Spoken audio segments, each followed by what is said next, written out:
You can say it now. Hi, this is Jimmy Galarraga with the On the Bobby Stain Show. I am horrible at this. We're going to have to try this again. This is Jimmy Galarraga with the Bobby Stein. This is Jimmy Galarraga and of Galarraga Venture. Yeah, and you're listening to the Motivated Mindset Podcast with Bobby Stein.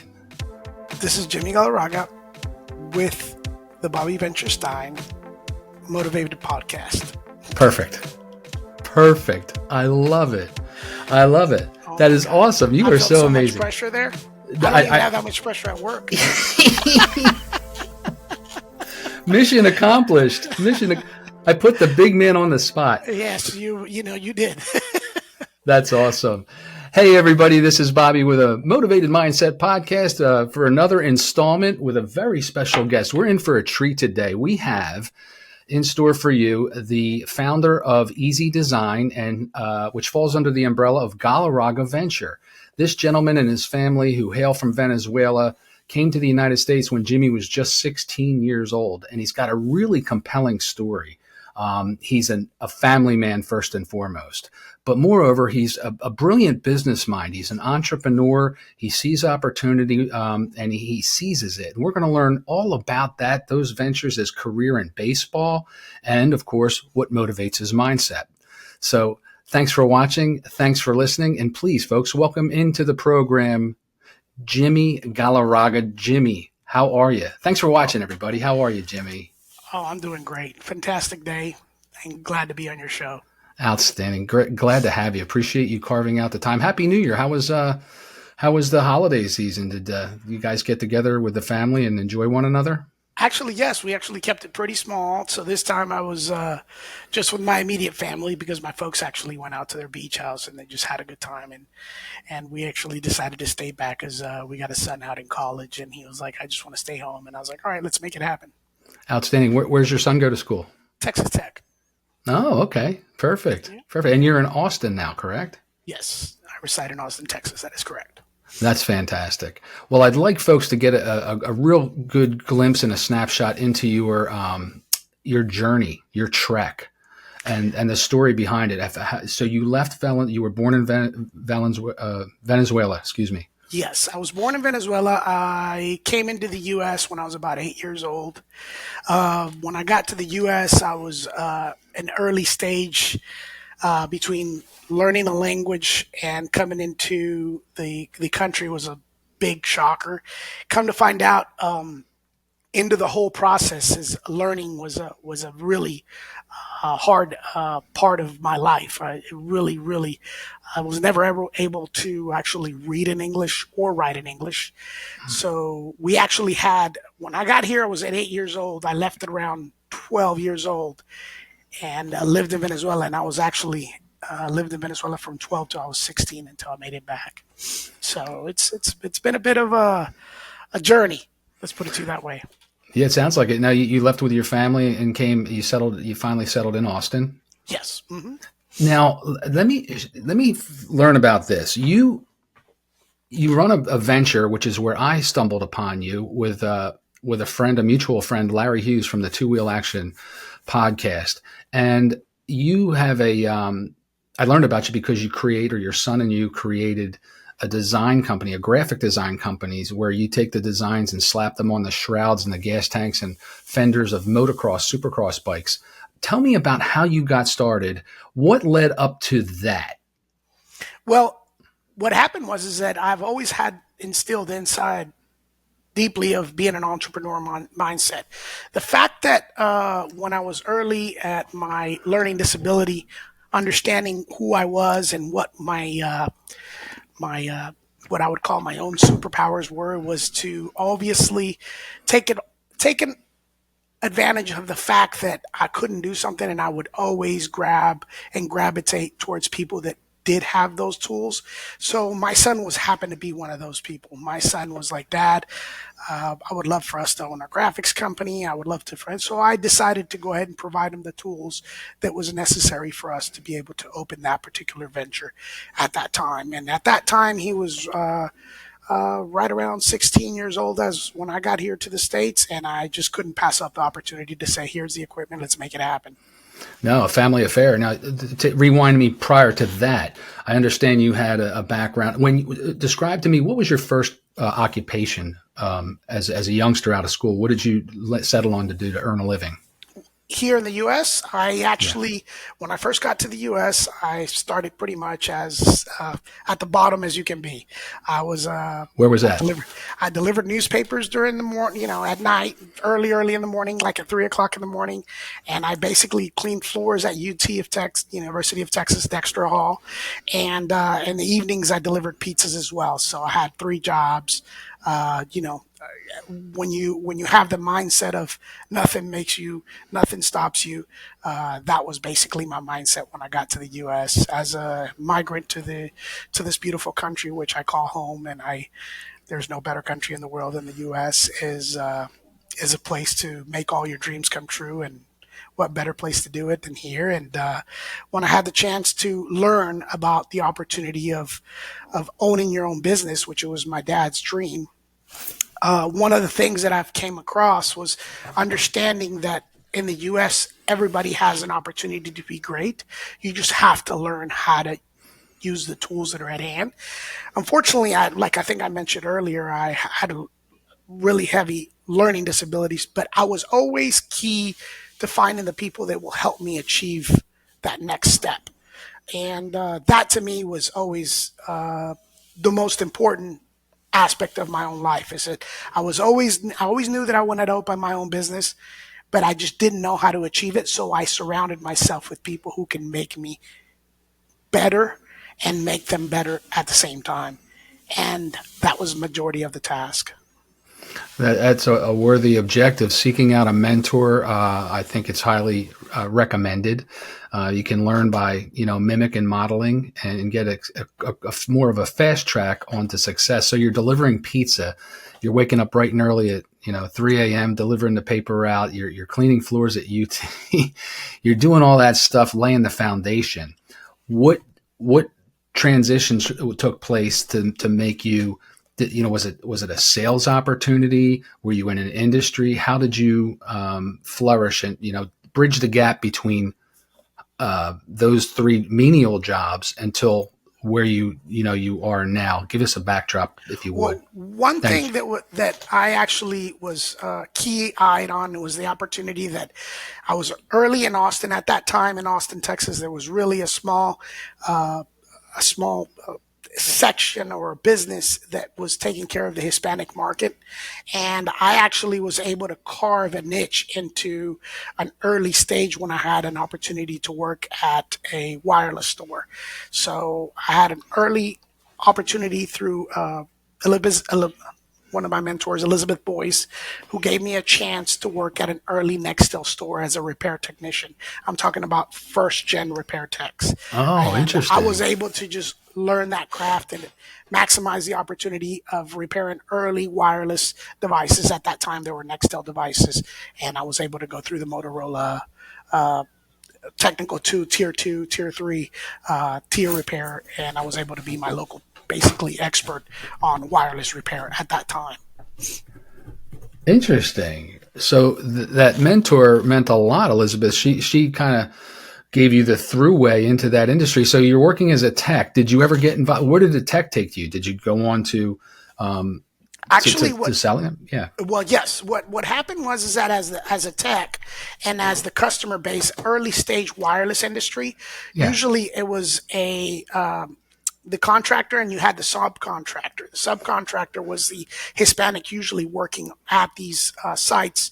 So what you would have at the time is that the contractor had to have all of the devices put on their company name, and then they would hand these devices over to the staff. In this case, was Pedro or Juan or whoever was doing the roofing or the shingles or the framer, and those guys had limited English, and I had all the Spanish and very good English, and I was able to merge both of those and be able to take advantage of not only making Elizabeth Voice one of the top tier Nextel stores because she had a bilingual representative.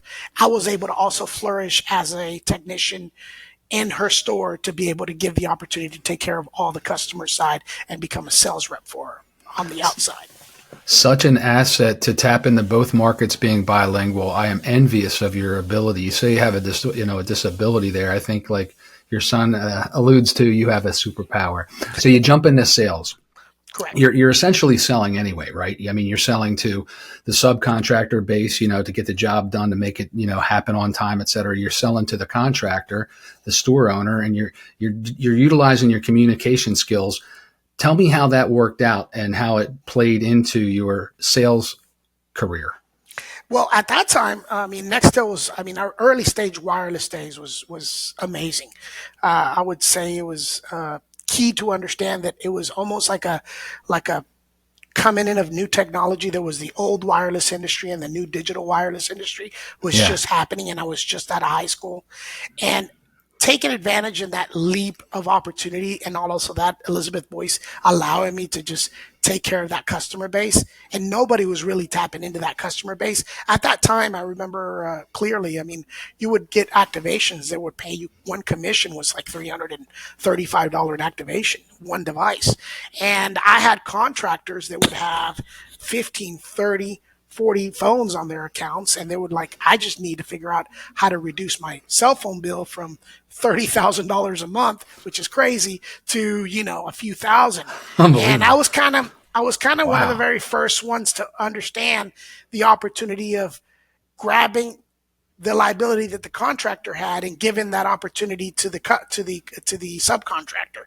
So I was able to educate the subcontractor how to get their own wireless device through paying their deposits, and I was able to get the contractor to give the deposits for the subcontractor.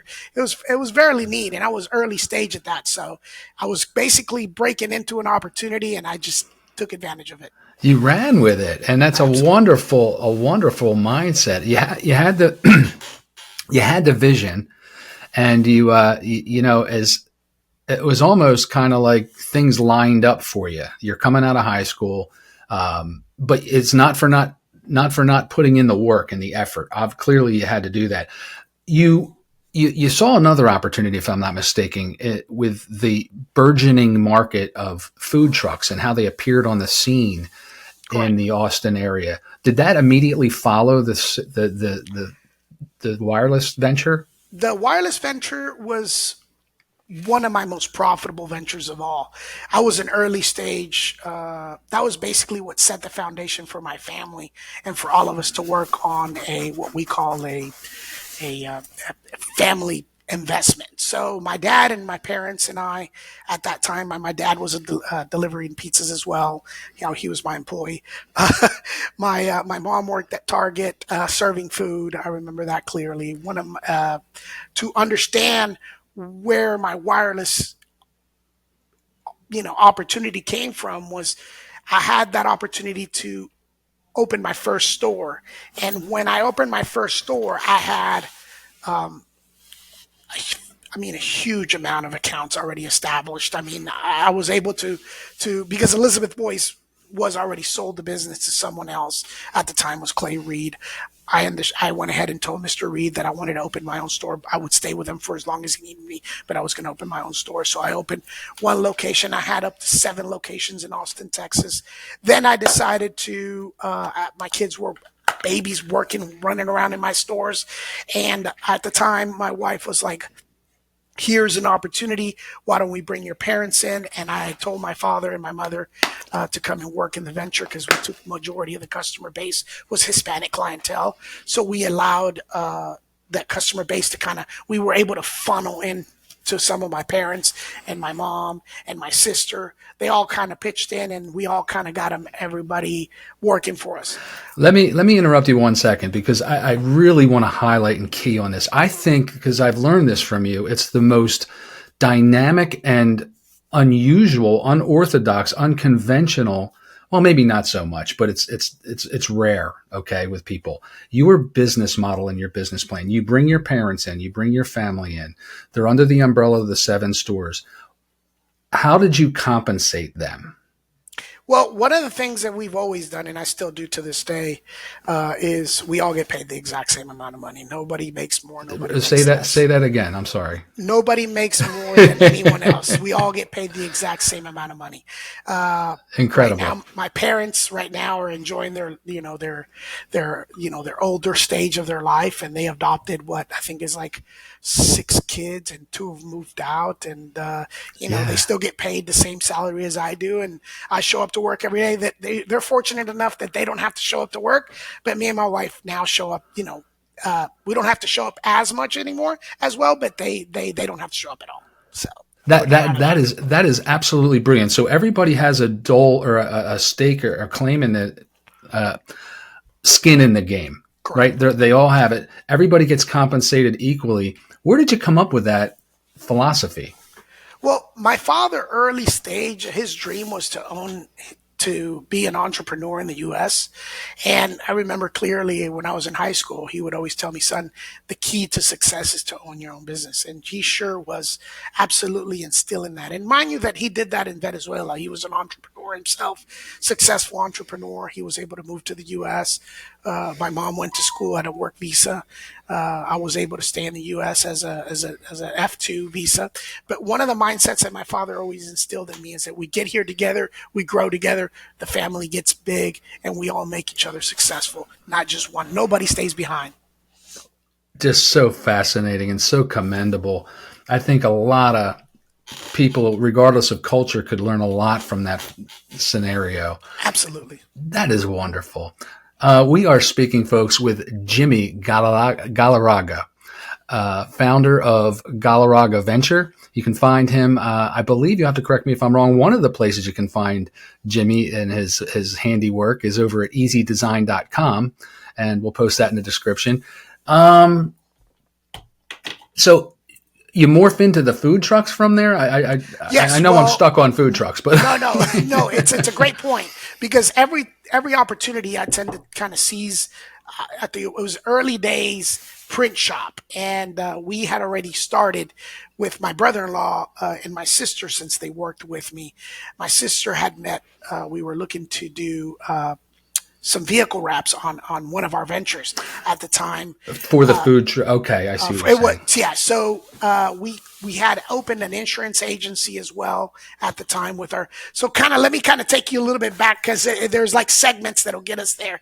And what was happening is that after the wireless industry, I realized that the market was not being fully taken care of on the Hispanic side. So I was able. Those customers were asking me, "Hey, Jimmy, is there a way you can help me find somewhere where they can finance me a truck?" Because I was able to get them their own wireless accounts with their own credit line, and I was able to do these things because at that time you can get an I-10 number. An I-10 number was basically a taxpayer number, and what I was able to do is that I was able to help them get their wireless account. So then I started helping them with opportunities of buying a car. So I opened at the time a car lot and started selling them the cars. And the way I would look at their credit was based on their wireless payment history. I'm So I would brilliant. go to their wireless accounts and I would say, okay, this is what this customer Juan was.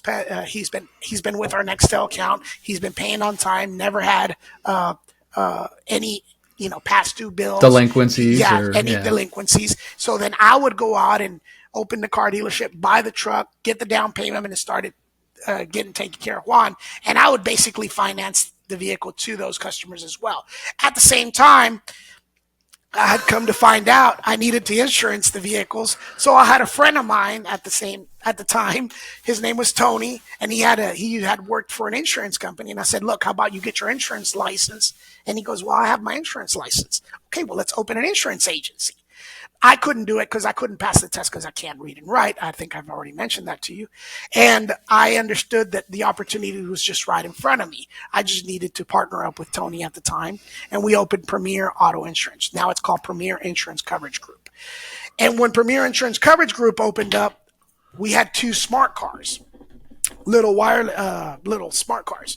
And these smart cars, we needed to get them wrapped, fully wrapped. And at the time, my sister was like, "Look, we can go ahead and hire someone to do these jobs. Let me get a bid out. So she went out and got a bid on the 2 smart car jobs. And I remember the bid outs were somewhere around $8,000 a car to get them fully wrapped because it was early. The printing shops, technology wasn't there. And I remember that my sister was like, well, look, we can buy the printer for a little bit more than that. And she happened to meet her husband at the time while he was the installer. Funny to say, he was like, well, I can install it. I know how to do it. And I was like, all right, let's just buy the printers. So we went ahead and bought the printers. And that's how we got to the food trucks. So that was pretty amazing circle there. Oh, man, I got goosebumps. And I have to ask you, do you ever sleep? You know what? When I was starting all those ventures, it was just almost like flat out. Yes, always. And not only that, but I had my sister was a huge backbone of my business. My father, I couldn't even tell you. I could just run any of my other ventures. And my father was always like, hey, our wireless stores are doing great. Just continue doing what you're doing. Then I was able to kind of move around like a boxer. I was able to move out of one venture and move on to the other. I wouldn't call it quite as much as Elon Musk, but I can understand where Elon Musk was at, trying to just do several things at the same time. Amazing. You have boundless energy, and what vision and foresight it takes, your sister to identify, get the bid and realize that it was only going to cost X for the printer. It's just an amazing, encouraging, inspirational story. Your favorite sport? I know it's not ice hockey. It's, I believe it's baseball. That is correct. What is the story with the Galarragas, starting with you and your family? I want to hear some interesting stuff. I do know that there's a member of the Galarraga family in the Baseball Hall of Fame. That is correct. How'd that happen? Tell me the story. Funny is that as I am creating a bit success, I was able to pass on some of the opportunity of my growth and my wealth to my little cousins down in South America. And at the time, Armando Galarraga, who was the former Detroit Tiger pitcher that threw the perfect game, that Jim Joyce what they call it, the almost perfect game. Well, let me back up for folks that don't know.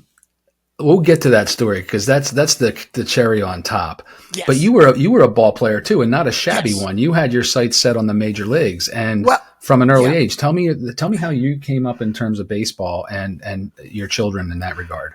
Funny how you mentioned that. Well, at the time, when I got here and I was 16 years old, I was a pretty good ball player. And what position did you play? What'd you play?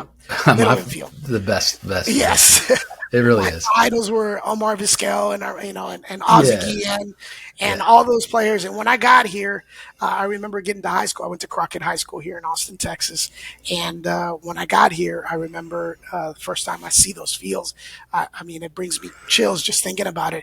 It was like amazing coming where I was coming from to come here and see these beautiful fields. And it was amazing. So one of the things that I worked 24/7, growing up playing baseball out in fields that you would no longer even think that they even exist. South American fields are, the worst you can imagine compared to anything in the U.S. Rocks, dirt. Rocks, dirt. Those things that you see on ESPN where documentaries where they're talking on a scale. Yeah. So I got here to the U.S. and funny you mentioned that because everything that has brought me to success has been my disability. Unfortunately, through the baseball career, it could not happen because in high school here, you had to have what they call pass to play. At the time, pass to play was in high school the only way that you get to play. So I got you had to pass your had to pass your grades. Education, correct. So as I couldn't read and write, and I had a very hard time with my learning disability, it was really hard for me to get to the point of passing. I'm sure. So I always felt that, I was kind of gotten into the forgotten stage, even though my coach loved me. He loved me all the way until he knew that he couldn't just get me to pass my classes. And that was kind of the sad part for me. That's a whole different conversation piece because at the time I did not know. I was just wanting to go to school to play baseball, but school wasn't allowing me to play because I wasn't passing. So all I would do was practice, and coach was hating it. Yeah. You you came up with these sights and these expectations, right? Your family is deeply immersed in the game of baseball, Correct. and the expectation level was really high. So you took that disappointment on the chin. You have children, and you put them in through the paces, right? Correct. Much I like your knew family did for you. They got involved in the game. What happened there? I knew exactly what would take. When I was raising my two boys, through the pressure that I had growing up, knowing what it takes to become a major league ball player, and knowing what the quality and the commitment you must have. I tried to instill that in my boys. I was really hard on them, Yeah. and as at the time that I was really hard on them, I didn't understand that I was growing apart from them at the same time, because I was that dad that if you did not have the work ethic on the field, off practice, at practice, as you were going to have it the whole time you were at the baseball field, it was going to be really hard for you to get some playing time. So I was really hard on my two boys, especially. Not very proud of it. If I was to advise any young parent, is just to let the kids be kids, no matter what kind of challenges you get on the sports or team effort. They'll Right. grow into being a great teammate or a great ball player. So you had this revelation, and they backed off. Your son, if I'm not mistaken, took to motorcycles. Correct. Both of my kids, we decided what happened was is that after the baseball time, my wife and I were having a bit of a hard time with my two boys, because my wife was growing closer to the boys and I was growing away from the boys, because they hated the fact that I was so hard on the baseball field. Yeah. So we decided one day that we were going to drop baseball altogether, even though I come from a baseball major league legacy of baseball players and major league ball players. We decided, you know what? We're going to drop baseball. We're going to start a new sport. And that's when we took on dirt bikes. We decided to go motocross. And that was the best thing that's ever happened to me since. I would recommend that to anyone. Well, that's a wonderful lesson. I think, so many times you see soccer moms and families on the sidelines cheering, and they get overreactive towards the refs or the umpires. And it really does put the heat on the child. And if the child does not have that mindset or that makeup, right? Say they want to be a gamer, or they want to be a writer or journalist or whatever it might be, that's going to stifle that path. You encourage that. When he got into the motorcycles, Yimmy, he looked and he saw graphics and things. Take me into that now. So just for the audience, you've developed this skill set from a technological standpoint. You have a vision. You go into business. You see opportunity with your sister and your family members. And now, how does that translate where your son says, Dad, we have this? It was a function of you had the wrap machine for the two smart cars. And he said what about motorcycles? He basically looked at me one day and said, Dad, I would like for us to start doing graphics for our bikes. I said, I couldn't agree with you more, son. So let's get it done. And he decided to take upon himself. He went down the rabbit hole of understanding what it took through learning how to design it and everything. I remember his first stuff was really, really corny, but he was really trying. And at the time, I just wanted to make sure I supported his and instilled his idea of being an entrepreneur. And that's what I all day tell my boys. There is no better place than working for yourself at any point in time in your life. And working together as a family is even better. Well, you were instilled, I understand, circling back now, if I could, Jimmy, the baseball scenario. So you've got family that are gifted talent. They have that work ethic, that drive. And of course, they subsequently place that expectation on you. You do it to your boys. There's a whole generational thing going on there. So you took the stand to break the cycle. And now your boys are in business. You're running that situation. Go back to, and again, we're going to talk about Armando Galarraga, who I think last pitched for the Astros, but in 2012 was a member of the Detroit Tigers team. And he endeavored and was trying to achieve almost the impossible. It's only been done a handful of times since the inception of the Major League Baseball league began. And that's the perfect game. And a perfect game, if I'm not mistaken, is 27 outs, right? 9 innings. So a batter comes up and he's a pitcher. A batter comes up, it's 3 up, 3 down. He faces 3 batters, he gets them out. And he made it all the way to the bottom of the ninth inning where he had essentially 26 outs. Walk me through that scenario. Well, This is Armando yes, Galarraga. to understand from a family standpoint what he was doing, it was an amazing achievement. I mean, not only for the family itself, but for Venezuela in general. I mean, that had been done for very few major league pitchers in the game, and what had occurred was. Close to amazing. I mean, it was an amazing, and that particular play, Jim Joyce, it was a grounder. Who's Jim Joyce? Jim Joyce is the umpire that was umpiring behind the plate at that game. I mean, at first base, not at the behind the plate. And the grounder was hit, and it was thrown over to Miguel Cabrera, and it was called safe back to Armando. And it was a devastating moment, but something that really steals to the Galarraga last name is always understanding that there's things that are out of our hands, and there's things that you do have to be grateful for. And in this case, he understood that somebody made a mistake and that unfortunately he couldn't do anything about. But his humble ability was to understand that we all make mistakes in life, and he was able to finish out the game and understand that for him was life changing. I mean, from what he lost to what he gained. Because, I mean, if he would have thrown the perfect game that day and he would have gotten the perfect game, he gets a bonus that nobody really knows about. And that bonus is in his contract. And if he doesn't throw the perfect game, he doesn't get the bonus. So he did not get the bonus, but I think he got more than just a bonus at the end of the day. He got the true recognition of a regular, true human being, which is essentially what Grandpa would have taught us from the start. It was an amazing experience seeing what he did and how he went about it, and his courage to understand that it was a mistake. That's the Galarraga way. Amen. Amen. You gloss over that, but any sports fan of any ilk would know and say, to be there witnessing something of that magnitude and to have it snatched at the last out.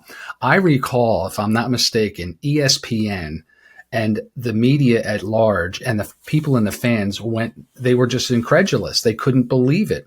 So he throws the pitch. The ball gets hit, was a middle infield. The ball gets thrown to Miggy Cabrera, right, at first base. He was clearly out by a lot when they showed. The ball gets thrown back to Armando. Miggy was the one. Oh, so it was correct. It was more towards second base. The ball was hit more towards second base. Miggy grabs it, does the toss, and Armando grabs it, and they call it safe. And it was obviously, if we would have had at the time, which I consider instant replay, it was slow. Right. That particular play was instilled that following year. I am amazed that play, basically changed baseball. Absolutely, and that's the significance, among other things. The character that your cousin Armando, Jimmy, exhibited and displayed, what it showed the family, what it showed people. Now, Jim Joyce, the fellow who was guilty of missing the call, to him, what a devastating outcome it could have been from him. He was essentially vilified. People were just like, they would have chased him through town with a pitchfork, And the way in which the manner that Armando handled that scenario spoke volumes. Just amazing to me. It was a good representation to the family, not only for the character that he is, because he's a great human being, for the character that the whole family. I mean, we all. After that day, we all definitely understood what Grandpa's always been. They just, like Grandpa's always been able to tell us is just walk your life as if be as an honest man as you can possibly be. Do as you want to do to others. Be respectful. I mean, these are things that, that Grandpa, his dad instilled in him. My dad still to this day is like, there is nothing better than, like he says to me today. I remember today, he says, who's your only boss, son? He goes, that it's your customer. He goes, your only boss is your customer. You don't got to worry. As long as your customers are happy, that's going to be your boss, and that's going to be your boss for the rest of your life. And that's the end of the day. Armando Galarraga, my grandpa was named also Armando Galarraga. Also the same way, just high character, great humans. And he got into the Hall of Fame as a result. Yes, sir. Yes, sir. Mm-hmm. But that being aside, the character and just the that mindset is so refreshing, and it's so different, and that we're not used to seeing that, and it really stood out by contrast. His attitude, his demeanor, his mindset, and it speaks to the legacy that your grandpa left. And you got to be super proud, because now, as we mentioned earlier, you're passing that along to your sons. They're little entrepreneurs on them, so we're not little anymore. I guess now, what, your oldest is 20, probably 21. That is 20. Yeah, Yeah, 21. so He's they're also young started adults. his own entrepreneurship. Yeah. He's doing great in college, but he's also started his own nonprofit already. Oh man, see, that's stuff that, when you instill that, it'll continue on forward. What's in the pipeline for you, brother? Since you're such the visionary, you've hopped around some industries and been successful in each and every one. What do you got cooking on the back burner? Well, right now is to be the best father I can possibly be. Amen. Because one thing that I have come to learn in life is that there is no better time to spend time with your family and having a business with them, and helping my youngest run Easy Design and Graphics, who's currently 17. He actually does homeschool, because after COVID, he decided to continue homeschooling. And my oldest, after COVID, also continued on to take a scholarship at Texas Tech. He started a nonprofit at Texas Tech called Web3 Acceleration Program, which is instills and teaches basically young entrepreneurship through the Web3 crypto space, and what's coming in the digital world. And my son is super involved into that, so I'm there to back him up on all his ventures. Outstanding. I know we shared an episode together from a former state attorney general of Nevada, George Chanos. He's a futurist, and he's all about that NFT and crypto. You have an interest in that. Can you elaborate? Yes. What's that all about? I am. It's funny how everything. Again, I think I'd mentioned already that we all share the same finances, and we all share the same common growth. And when we had the opportunity, my son was back in 2021. My son, who at the time was 16, for some reason these 16 numbers tend to hit. But my 16-year-old, yes, my 16-year-old kid comes up to me, he goes, "Dad, I need $800." I said, "What do you need $800 for, son?" And he goes, "I need $800 to buy this NFT." At the time, it was a monkey JPEG. It's called Bored Apes. And I was like, "No, I'm not giving you $800. Well, come to find out, pushing over to about a year, I decided that if he's coming up to this, I'd like to know a little bit more about it. So I decided to dive in and learn everything he can teach me about it. And it was the best decision I've ever made. So now I basically help my family and my folks invest and create opportunities for the family. So we just decided to hop in and learn everything we can. So I basically help my whole entire family with anything that has to do with digital currency and Bitcoin and NFTs. And my son basically is out there learning and teaching others as well. So not financial advice, but it's a great opportunity. It was probably the best decision I've ever made. Yeah, there's your disclaimer, folks. Your results may vary. Yes. Well, it was happened to be where I was just listening to the right place at the right time. I remember seeing a friend that I had helped out, achieve some sort of independence, because he lived here at the home. Because that's another thing. Us Venezuelans tend to help each other out quite a bit. And unfortunately, we're having a bad name right now in the U.S., but not all of us are bad. I guarantee you that. There's a lot of us that are coming in with great intentions, and that's what matters. And one of the ones that I decided to help actually was able to put a down payment after earning some money, and he was able to buy Bitcoin early, and he was able to put a down payment on his house. And I realized that this was an opportunity of a lifetime after I decided to learn.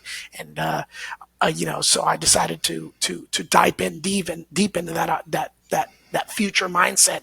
And like your prior podcast, we're absolutely heading that way. It's nothing stopping us from here on out.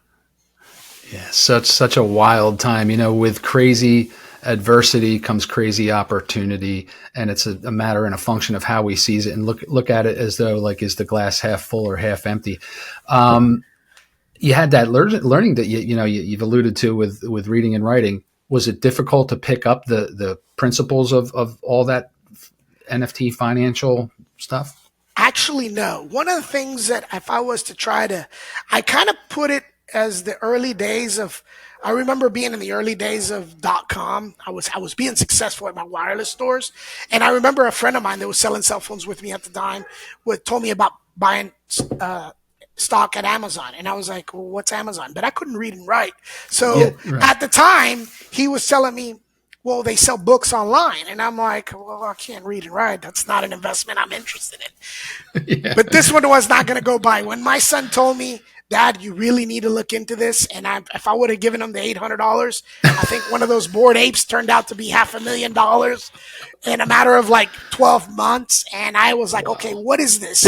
And to understand the background of like investing in South America, because one of the things that I did to understand and kind of give you a little bit of a background of growing up at the same time in Venezuela, being a 12, 13-year old, we Sure. never saved in Bolivares. Nobody in Venezuela ever saved in Bolivares. Bolivares was like the currency that you never wanted to hold. So what we did was to understand that we would buy the Bolivar and buy the dollar. We would try transfer it into dollars. So we would have most of the Venezuelans would have bank accounts. Those that could would have bank accounts in the US. And if not, you would buy real physical dollars in Venezuela for the actual cost of the get receiving the actual currency.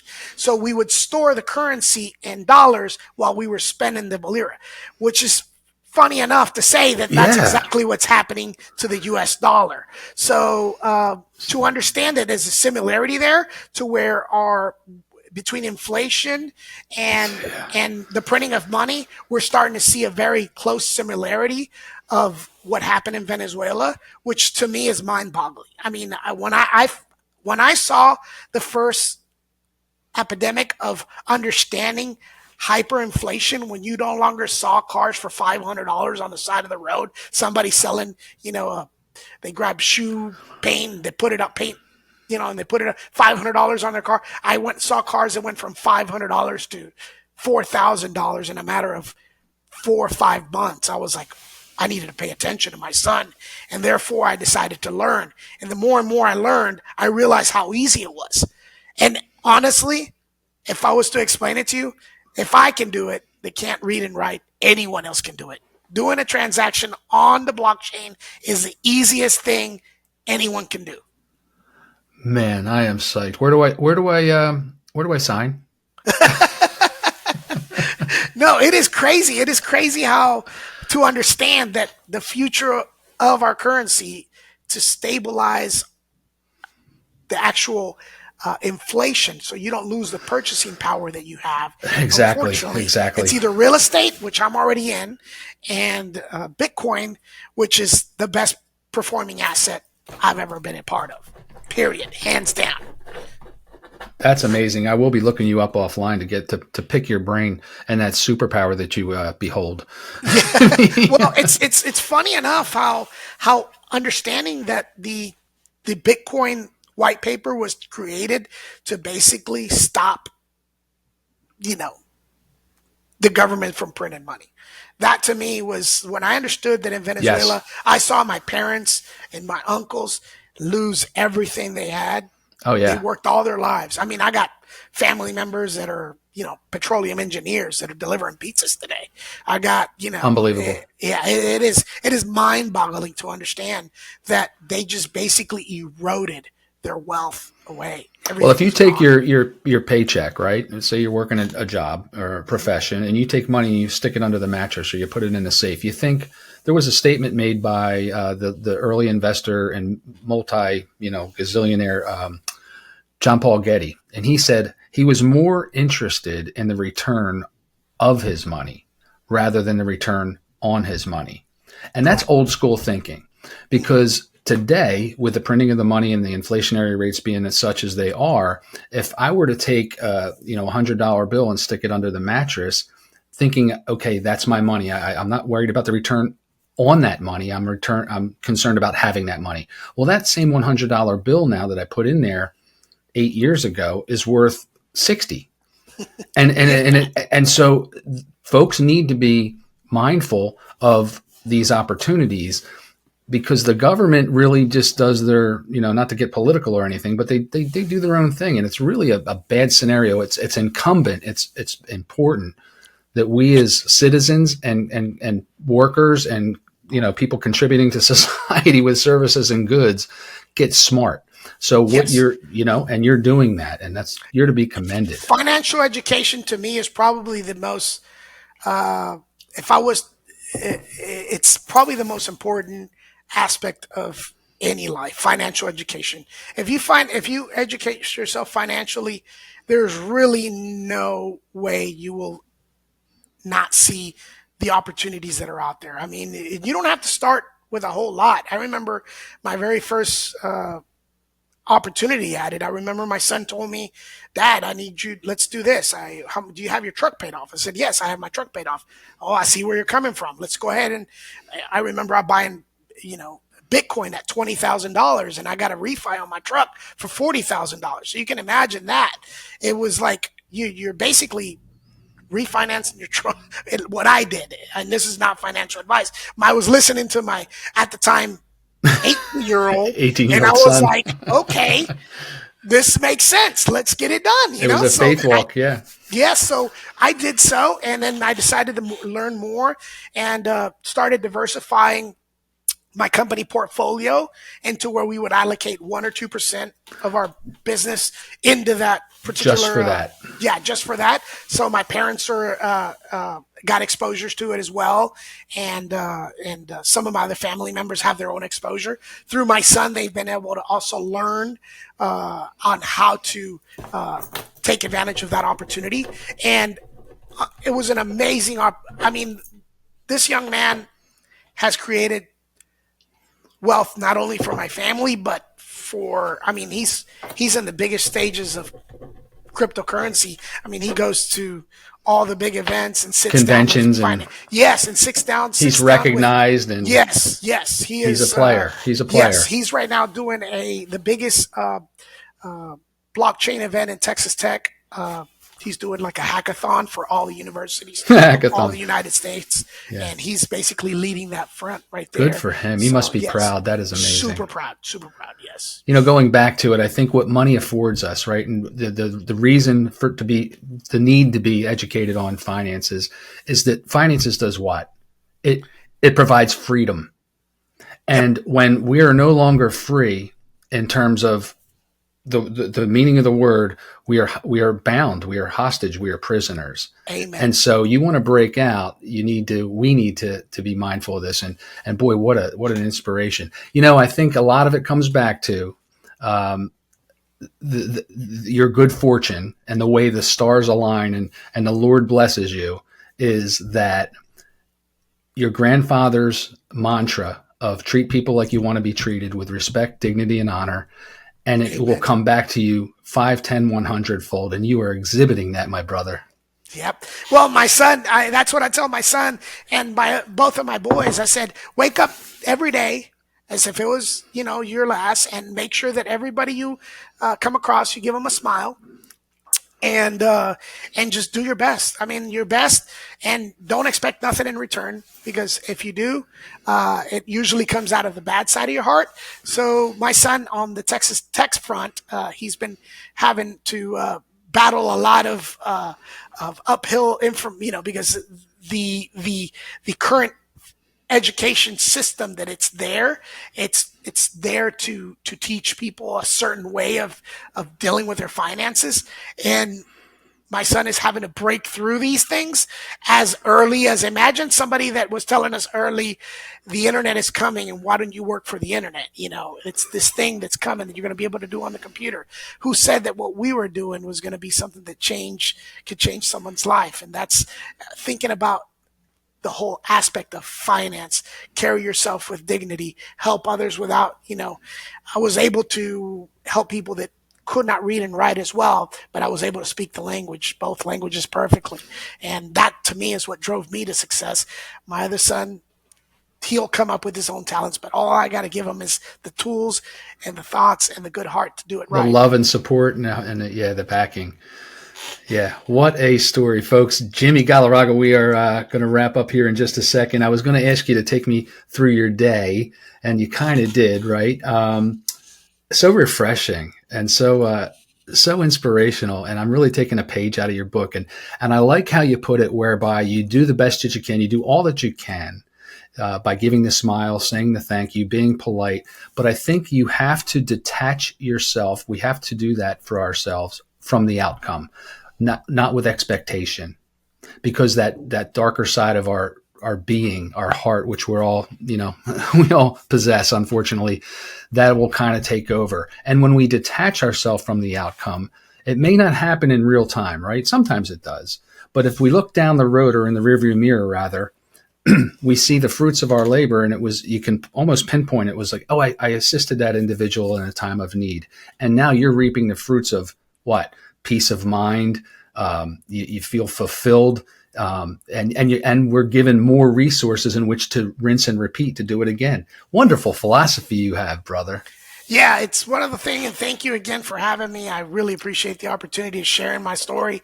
And one of those things that to be a part of your family's legacy every day, wake up, get up, have a coffee, go to the office, see your son working, to me is priceless. Interact with my wife on the other side, because our shopping center we're all share one big shopping center. So I get to go from one door to the next. Of course you the do. Insurance agency, walk in through the other side, and then I get to see my son. I try not to bother him too much, because he's barely coming across his 18-year-old self, thinking like, I got this, Dad, Oh, yeah.